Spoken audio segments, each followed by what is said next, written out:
Welcome to double chat media. నేను మీ ఆదినారాయణ. నా వీడియో చూస్తున్న ప్రతి ఒక్కరూ లైక్ చేసి, షేర్ చేసి, కామెంట్ చేసి, అలాగే ఛానల్ను సబ్స్క్రైబ్ చేసుకోవాలని కోరుకుంటున్నాను. సాక్షి టీవీలో జరిగిన డిబేట్పై ఇప్పుడు రాష్ట్ర వ్యాప్తంగా చర్చ జరుగుతుంది.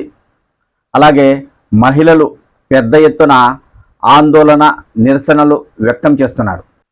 సాక్షి టీవీలో యాంకర్ కొమ్మినేని శ్రీనివాసరావు గారు, అలాగే మరో సీనియర్ జర్నలిస్టు కృష్ణంరాజు గారు, వీరిద్దరి మధ్య డిబేట్ జరిగింది. ఈ డిబేట్లో కృష్ణంరాజు గారు అమరావతిని వేశ్యల రాజధాని అన్నారు. కూటమి ప్రభుత్వం అమరావతిని దేవతల రాజధాని అన్నారు.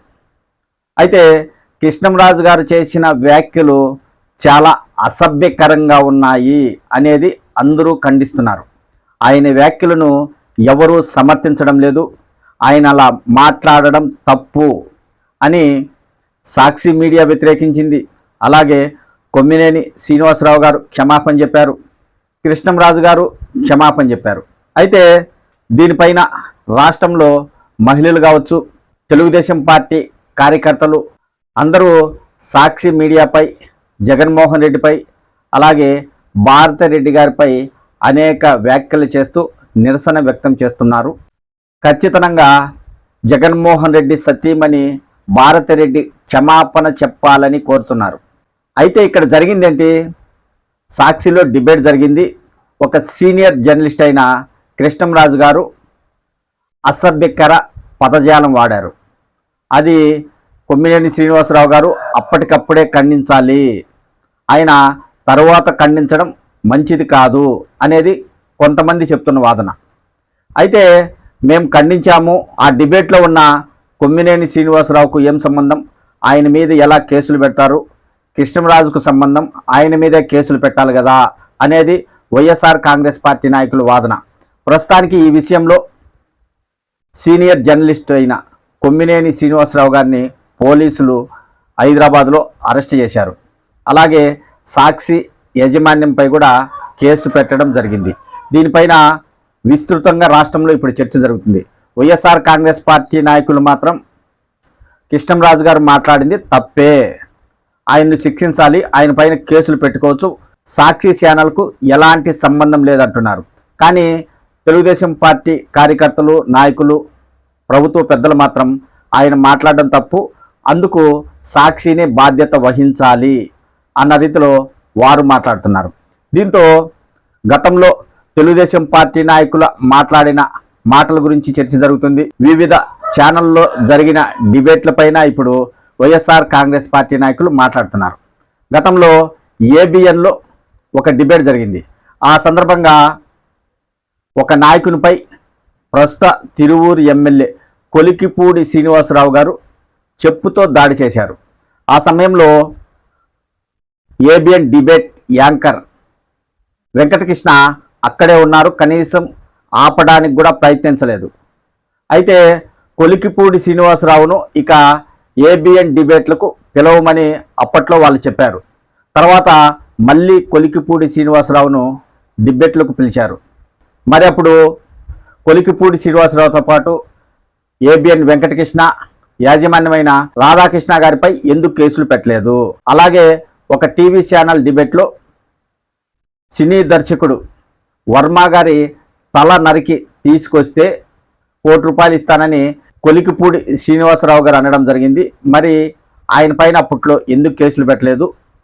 అలాగే ఆయన ఏ ఛానల్లో అయితే మాట్లాడారో ఆ ఛానల్ యాంకర్పై ఎందుకు పెట్టలేదు? ఈ విధంగా అడుగుతున్నారు.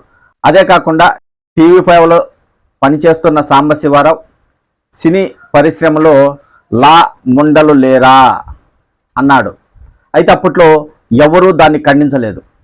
సినీ పరిశ్రమ నుంచి కూడా పెద్దగా మాట్లాడలేదు, ఆయన పైన కేసులు పెట్టలేదు. మహిళలను ఆ విధంగా ఆయన కించపరిస్తే అప్పటి ప్రభుత్వం ఏం చేసింది? ఎందుకు సాంబశివరావుపై, బిఆర్ నాయుడు గారిపై కేసులు పెట్టలేదు అని వైసీపీ నాయకులు ప్రశ్నిస్తున్నారు. ఇకపోతే ప్రస్తుతం రాష్ట్ర హోమ్ మినిస్టర్గా ఉన్న వంగలపూడి అనిత గారు విజయమ్మ, భారతిరెడ్డి గారుల గురించి చాలా దారుణంగా మాట్లాడారు. విజయమ్మను, భారతిరెడ్డిని అందరూ అమ్మ అమ్మ అని పిలుస్తారు. మరి వారి తండ్రులు వారికి ఏమవుతారు అనే విధంగా వ్యాఖ్యలు చేశారు. అప్పుడు ఎవరు ఏం మాట్లాడలేదు అనేది ఇప్పుడు వైఎస్ఆర్ కాంగ్రెస్ పార్టీ నాయకులు లేవనెత్తుతున్న ప్రశ్నలు. మొత్తానికైతే సాక్షి డిబేట్లో సీనియర్ జర్నలిస్టు కృష్ణంరాజు మాట్లాడిన మాటలను ఎవరూ సమర్థించడం లేదు. ఆ వ్యాఖ్యలు తప్పంటున్నారు. రాష్ట్ర రాజధాని అమరావతిపై వేశ్యల రాజధానిని ఆయన అనడం చాలా తప్పు.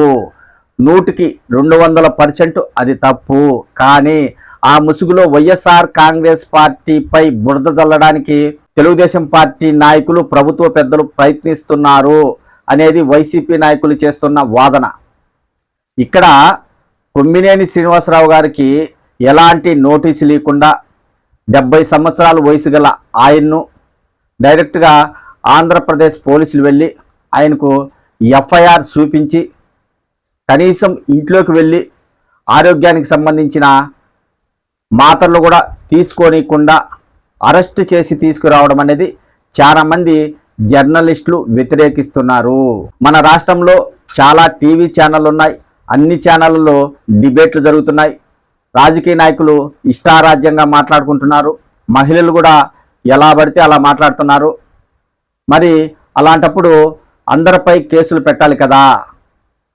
అదే కాకుండా తెలుగుదేశం పార్టీకి చెందిన ఒక సోషల్ మీడియా కార్యకర్త జగన్మోహన్ రెడ్డి గురించి దారుణాతి దారుణంగా మాట్లాడాడు. ఆయన భార్య గురించి మాట్లాడాడు. కానీ అతనిపై కూటమి ప్రభుత్వం కేసు పెట్టింది, జైలుకు పంపించింది. మళ్ళీ అతనికి 10 రోజుల్లోనే బెయిల్ వచ్చింది. అప్పట్లో సేబ్రోల్ కిరణ్ అనే వ్యక్తి ఏ యూట్యూబ్ ఛానల్లో మాట్లాడారో ఆ యూట్యూబ్ ఛానల్ యాంకర్పై కానీ యాజమాన్యంపై కానీ కేసులు పెట్టలేదు. అలా ఎందుకు పెట్టలేదు అనేది కూడా ఇప్పుడు చాలామంది చర్చించుకుంటున్నారు. అయితే ఇక్కడ మనం గమనించాల్సింది ఏంటంటే, ముఖ్యమంత్రి చంద్రబాబు గారి కుటుంబంపై అప్పటి ఎమ్మెల్యే వల్లభినేని వంశీ గారు అసభ్య పదజాలం వాడారని, మహిళలను కించపరుస్తూ మాట్లాడారని ఆయన పైన కూటమి ప్రభుత్వం అధికారంలోకి వచ్చిన తర్వాత కేసులు పెట్టింది. మరి చాలా రోజుల పాటు ఆయన జైల్లోనే ఉన్నాడు. ఆయనకు బెయిల్ వచ్చే సమయంలో మళ్ళీ ప్రభుత్వం కేసులు పెట్టి ఆయన జైలుకు పంపించడం జరిగింది. మరి మాజీ ముఖ్యమంత్రి జగన్మోహన్ రెడ్డి కుటుంబంపై ఒక టీడీపీ సోషల్ మీడియా కార్యకర్త అలాంటి వ్యాఖ్యలు చేస్తే 10 రోజుల్లో అతనికి బెయిల్ వచ్చింది. ఇది సాధ్యమా? ఇక్కడ వైఎస్ఆర్ కాంగ్రెస్ పార్టీ నాయకులు చెప్పేది ఏంటంటే, కూటమి ప్రభుత్వం న్యాయంగా వ్యవహరించాలి. పోలీసులు కూడా ఇష్టారాజ్యంగా కేసులు పెట్టకుండా అన్యాయం జరిగితే కేసులు పెట్టండి అనేది వైఎస్ఆర్ కాంగ్రెస్ పార్టీ నాయకులు చెప్తున్నారు. మొత్తానికైతే సీనియర్ జర్నలిస్ట్ కృష్ణంరాజు గారు వేశ్యల రాజధాని అనడంపై ఇప్పుడు రాష్ట్ర వ్యాప్తంగా చర్చ జరుగుతుంది. ఈ విషయాన్ని తెలుగుదేశం పార్టీకి అనుకూలంగా ఉన్న మీడియా చాలా పెద్ద ఎత్తున ప్రచారం చేసింది. ఇప్పుడు దీనిపైనే ఎక్కువగా చర్చ జరుగుతుంది. అయితే ఇక్కడ మనం ఇంకొకటి కూడా గమనించాలి. ఈ విషయం జరిగిన తర్వాత సాక్షిలో ఏ డిబేట్ అయితే జరిగిందో ఆ డిబేట్ గురించి ఎక్కువగా మీడియానే ప్రచారం చేసింది. ఒక మీడియాలో పనిచేస్తున్న జర్నలిస్టుపై ప్రభుత్వం కేసులు పెడితే అందుకు సపోర్ట్ చేస్తూ మిగతా మీడియాలు కూడా పనిచేశాయి అనేది వైఎస్ఆర్ కాంగ్రెస్ పార్టీ నాయకులు చేస్తున్న ఆరోపణలు. అయితే ఇక్కడ అన్ని మీడియాలకు సంబంధించిన భాగవతాలు బయటపడ్డాయి. ఇప్పుడు ప్రజలందరూ తెలుసుకున్నారు. గతం నుంచి మేము న్యూట్రల్గా ఉంటున్నాం, ప్రజల కోసం పనిచేస్తున్నామని చెప్పుకునే కొన్ని మీడియాల భాగవతం అంతా ఈరోజు బయటపడింది. సాక్షి టీవీలో పనిచేస్తున్న జర్నలిస్టుపై ఎప్పుడైతే కేసులు పెట్టారో, ఏ మీడియాలో ఏం మాట్లాడుతున్నారు, ఎంత ఘోరంగా మాట్లాడుతున్నారు, ఏ విధంగా సాక్షిపై వ్యాఖ్యలు చేస్తున్నారు అనేది ప్రజలందరూ చూస్తున్నారు.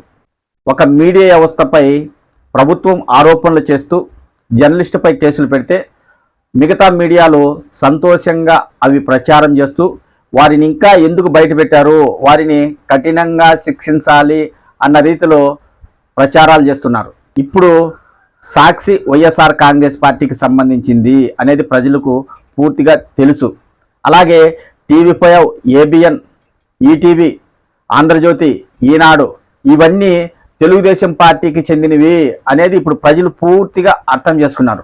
రాబోయే రోజుల్లో ఇలాంటి పరిణామాలు చాలా చోటు చేసుకునే అవకాశం ఉంది. ఇకపై ఇప్పుడు సాక్షికి సంబంధించిన జర్నలిస్టును అరెస్ట్ చేసినప్పుడు ఏ మీడియా యాంకర్లు అయితే చాలా బాగా మాట్లాడుతూ అరెస్ట్ చేయాలి అని అంటున్నారో, రేపు వైసీపీ అధికారంలోకి వస్తే అలాంటి పరిస్థితులు వచ్చినప్పుడు మీడియా వ్యవస్థలు గగ్గోలు పెట్టకూడదు, అలాగే సమర్థించాలి అనేది ఇప్పుడు జరుగుతున్న చర్చ. మొత్తానికైతే వైఎస్ఆర్ కాంగ్రెస్ పార్టీకి నష్టం కలిగేలా తెలుగుదేశం పార్టీ నాయకులు వ్యాఖ్యలు చేస్తున్నారని వైసీపీ నాయకులు ఆరోపిస్తున్నారు. రాష్ట్రమంతా పెద్ద చర్చగా మారింది. వైసీపీ అధినేత జగన్మోహన్ రెడ్డి అలాగే భారతరెడ్డి క్షమాపణ చెప్పాలని కోరుతున్నారు. ఒక డిబేట్లో సీనియర్ జర్నలిస్టు మాట్లాడిన దానికి అతను క్షమాపణ చెప్పాడు. ఆ మాటలను అందరం ఖండించాము. మళ్ళీ ఇలా వైసీపీపై బురద జల్లడానికి తెలుగుదేశం పార్టీ ప్రయత్నాలు చేస్తుంది. మొత్తానికైతే ఈ విషయంపై ఇంకా ఒక 10-15 రోజులు రాష్ట్రంలో విస్తృతంగా చర్చ జరిగే అవకాశం ఉంది.